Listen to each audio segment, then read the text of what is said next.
Hello, very good morning to one and all. Welcome back to Appreciating Drama. These days we are seeing drama adaptations, in which we have already seen the Malayalam movie Agale by Shyama Prasad. I hope you have seen the movie already by now. Otherwise, please make an effort to watch that movie. Now we have come to the second drama adaptation, which is of course the world famous drama by Shakespeare, which is Macbeth. And this drama is adapted into movie by Roman Polanski. So first we will see about the director and script writer, that is Roman Polanski. So you have the picture of Roman Polanski here, very controversial figure. We will see later about his life and achievements. Roman Polanski, in full, Raymond Polanski, born on August 18, 1933, Paris, France. He is a French-Polish director, script writer and actor who, through a variety of film genres, explored themes of isolation, desire and absurdity. So he is a French-Polish director. That means though he was born in Paris, his parents are mostly from Poland, and he had actually gone back to Poland later in his life. You will see that. So he was not only a director, he was also a script writer and actor. He has acted in many movies.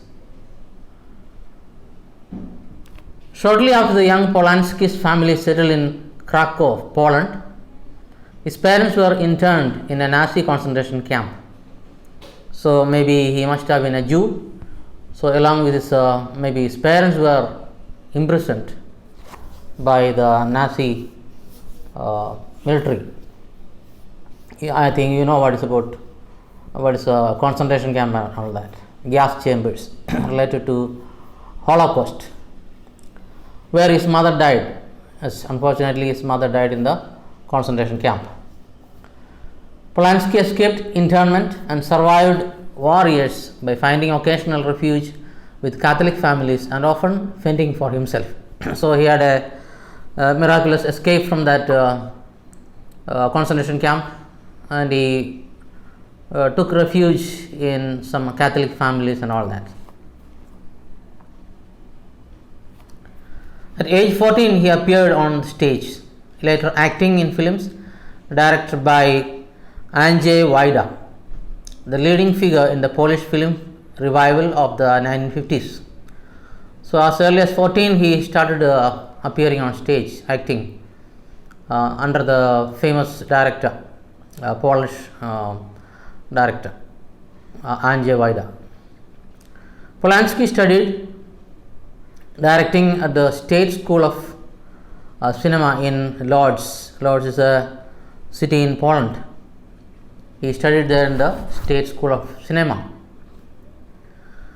By the time he graduated in 1959, he had already directed several award-winning short films. So even as he was studying, he directed many award-winning short films. That shows his talent and genius. Early short films like Two Men and a Wardrobe, The Fat and the Lean, Mammals, demonstrated his dark humor and fascination with the strange human connections. So these short films exhibited his dark humor. Dark humor means humor that is in a way not very pleasant, rather satirical humor. Knife in the Water, his feature debut, was one of the first post-war Polish films to be free of a war theme. So because of his surroundings, which was mostly full of wars, Many of the movies are related to war, but this one is something different. After he left Poland in 1962, Polanski made several major films in Great Britain and the United States.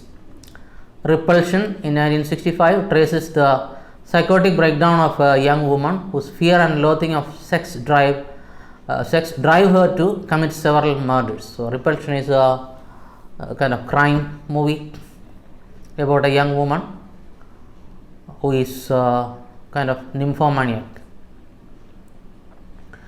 The dark comedies Cul-de-sac and The Fearless Vampire Killers, Pardon Me But Your Teeth Are in My Neck followed.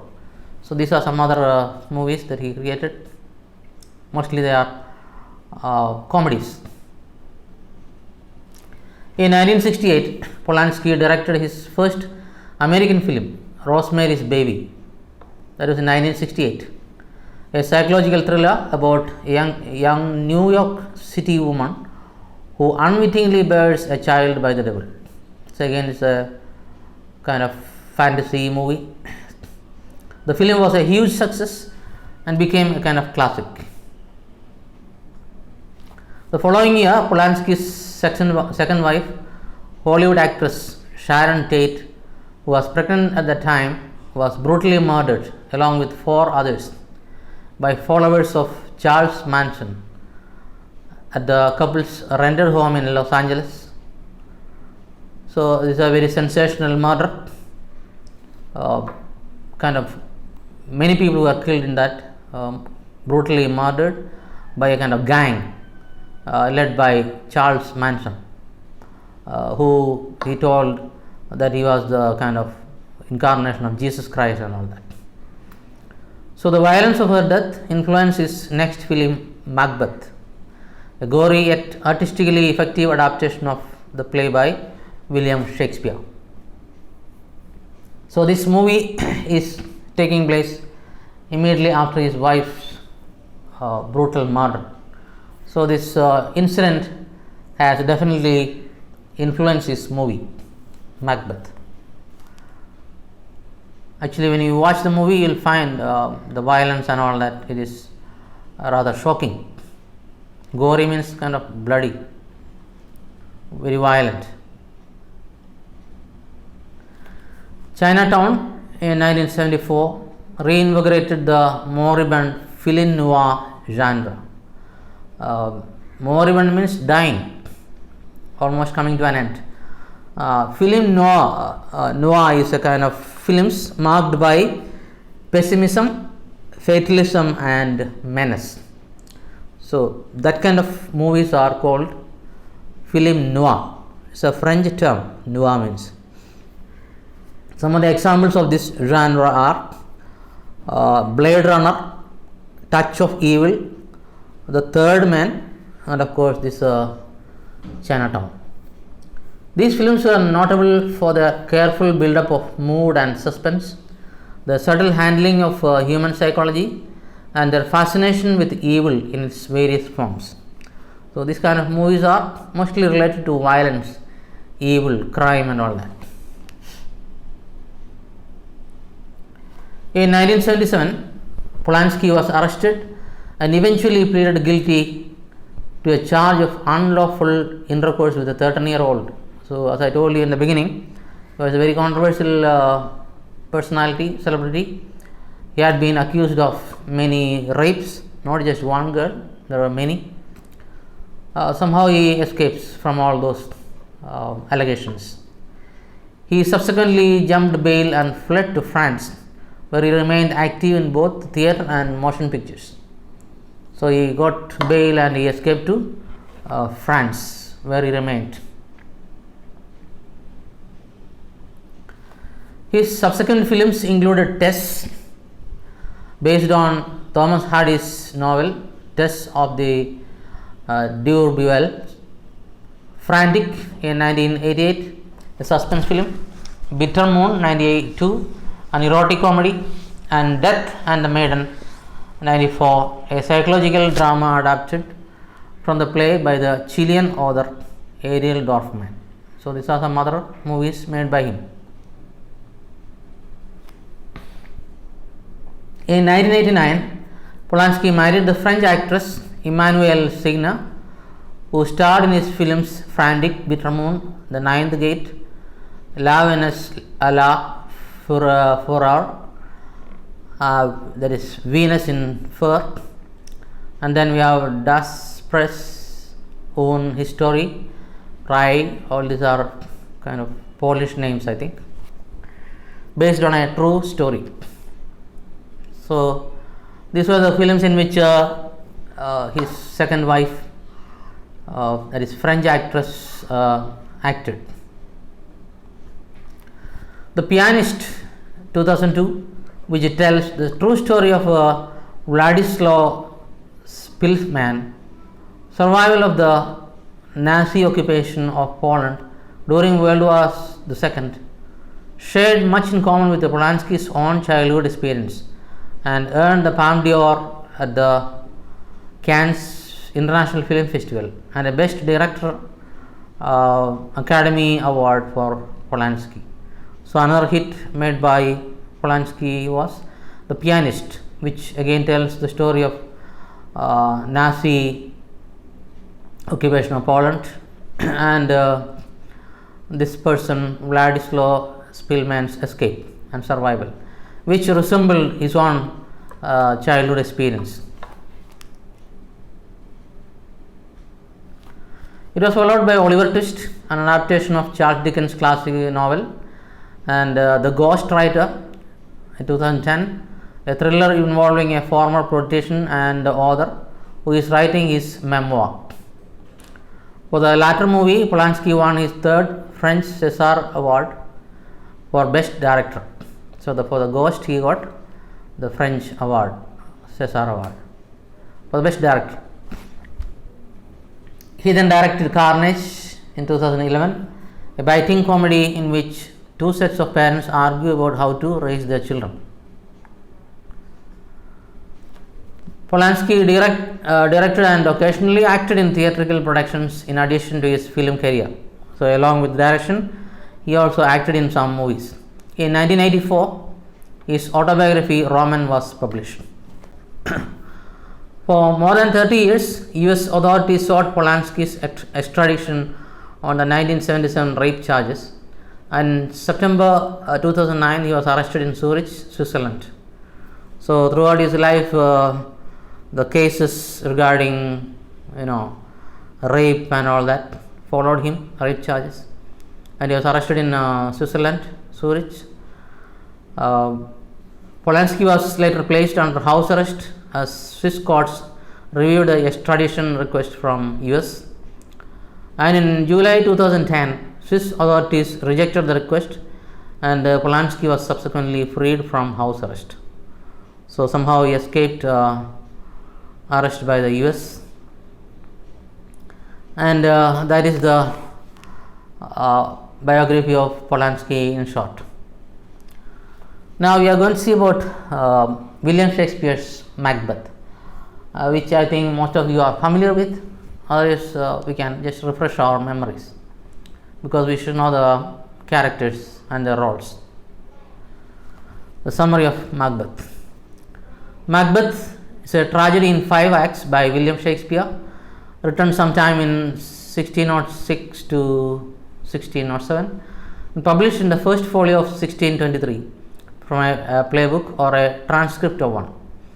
Some portions of the original text are corrupted or missing from the published edition. The play is the shortest of Shakespeare's tragedies, without diversions or subplots. So it is a very short play compared to other plays of Shakespeare, and its plot itself is very simple. It chronicles Macbeth's seizing of power and subsequent destruction, both his rise and his fall, the result of blind ambition. So the whole story revolves around Macbeth, how his ambition and desire for power both causes his rise and also his downfall. Macbeth and Bango, who are generals serving King Duncan of Scotland, meet the weird sisters, three witches, who prophesy that Macbeth will become Thane of Cawdor, then king, and that Bango will beget kings. So I think the movie opens with this scene of three witches who are actually tempting Macbeth to do the crime. So they prophesy that Macbeth will become Thane of Cawdor. Thane means a kind of landlord who has got a lot of powers. Then he will become king, and Bango will also produce. Beget means make kings. That means his children will become kings. That is a prophecy. Soon thereafter, Macbeth discovers that he has indeed been made Thane of Cawdor. So after listening to this prophecy by the three witches, he gets the news that he is made the Thane of Cawdor, which leads him to believe the rest of the prophecy. So once this first prophecy has come true, he thinks that the next will follow, that is kingship. When King Duncan chooses this moment to honor Macbeth by visiting his castle of Dunsinane at Inverness, both Macbeth and his ambitious wife realize that the moment has arrived for them to carry out a plan of regicide that they have long contemplated. So meanwhile, we find the king himself is visiting Macbeth at his castle, just to congratulate him and to appreciate to honor him. So Macbeth, instigated by his wife, that is Lady Macbeth, they plan to murder King Duncan. Regicide means killing of king.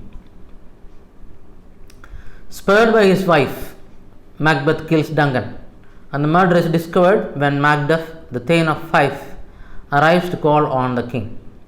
So during the night, Macbeth is killing Duncan, pushed by his wife. It is the wife who is actually tempting him, forcing him to do that crime. And the murder is discovered the next morning when another Thane of Fife, nearby landlord, Macduff, comes to visit the king. He is the one who discovers the crime. Duncan's sons Malcolm and Donalbain flee the country. Once they realize that the father, the king, is murdered, they escape, both the children, fearing for their lives. Their speedy departure seems to implicate them in the crime, and Macbeth becomes king. So since these two children have escaped, everybody thought that they are the ones who killed the father or the king. So naturally Macbeth becomes the king. Worried by the witch's prophecy that Bango's heirs instead of Macbeth's own progeny will be kings, Macbeth arranges the death of Bango, though Bango's son Fleance escapes. Now, in order to perpetuate his power, he realized that his friend Bango is a threat, because the witches had prophesied that his children will become kings. So now he is trying to kill his friend Bango, but his son is escaping, Fleance. Bango's ghost haunts Macbeth, and Lady Macbeth is driven to madness by her guilt. So later you find that some supernatural elements are working. The ghost of Bango is haunting them, and Lady Macbeth becomes almost mad. He is sleepwalking, washing her hands continuously and all that. The witches assure Macbeth that he will be safe until Birnam Wood comes to Dunsinane, and that no one of woman born shall harm him. This again a kind of false assurance given by the witches that he will be safe and all that, but we will see how it turns out. Learning that Macduff is joining Malcolm's army, Macbeth orders the slaughter of Macduff's wife and children. So he goes on killing everyone who thinks is a threat to his throne. So next he is ordering the death of Macduff and Macduff's wife and children, because he had joined Malcolm's army to fight against him. When the army, using branches from Birnam wood as camouflage, advances on Dunsinane, Macbeth sees the prophecy being fulfilled. So the army of Malcolm, they marches towards them. They find that prophecy by the witches are coming true, because they are carrying the branches of trees as camouflage. So the Birnam wood is actually in a way moving from there, as coming to Dunsinane. Lady Macbeth dies because of her sickness. Macbeth is killed in the battle by Macduff, who was from his mother's womb untimely ripped by caesarean section. So the witches had prophesied that no man born of woman will be able to kill him, but he was not born in that sense. He was removed by caesarean operation. So in that quibbling sense, quibbling means like a kind of pun. The words have different meanings. He is not born of a woman in that sense, because he was removed by caesarean operation. So he was not born of woman. So Malcolm becomes the rightful king after killing Macbeth. So that is a short, brief summary of Macbeth. Macbeth has captivated filmmakers' imaginations for nearly a century, unlike few other works by Shakespeare. So many of his works were adapted into movies, but Macbeth is on top. No other drama has attracted filmmakers throughout the world and throughout this century. The ideas of this bard's play, bard here means Shakespeare, may be found in practically any genre, different types of writing, in any decade and in any generation, and will continue to do so on stage, in film, in literature and elsewhere.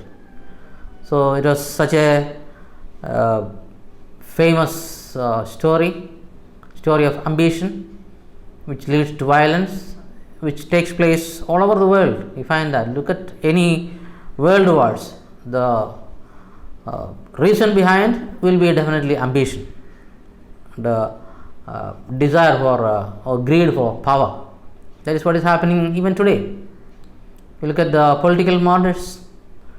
What is behind that? It is the greed for power. That's why it is a universal theme which is relevant in any era, in any century.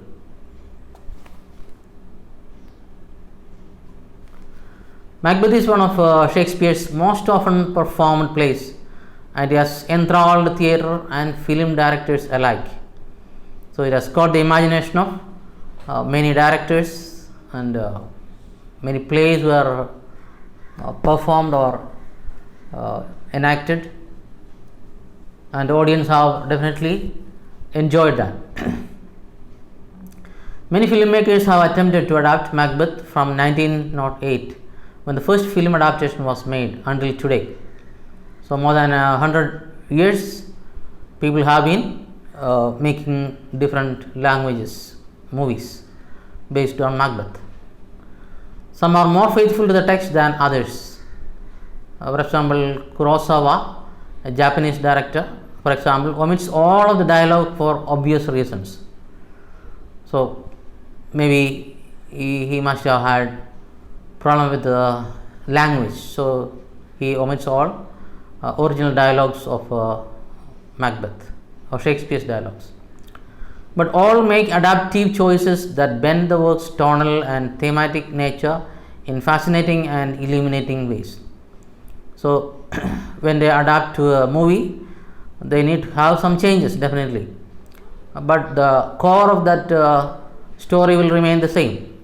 Maybe a few outward changes may take place. So the creative element of the director will be definitely there.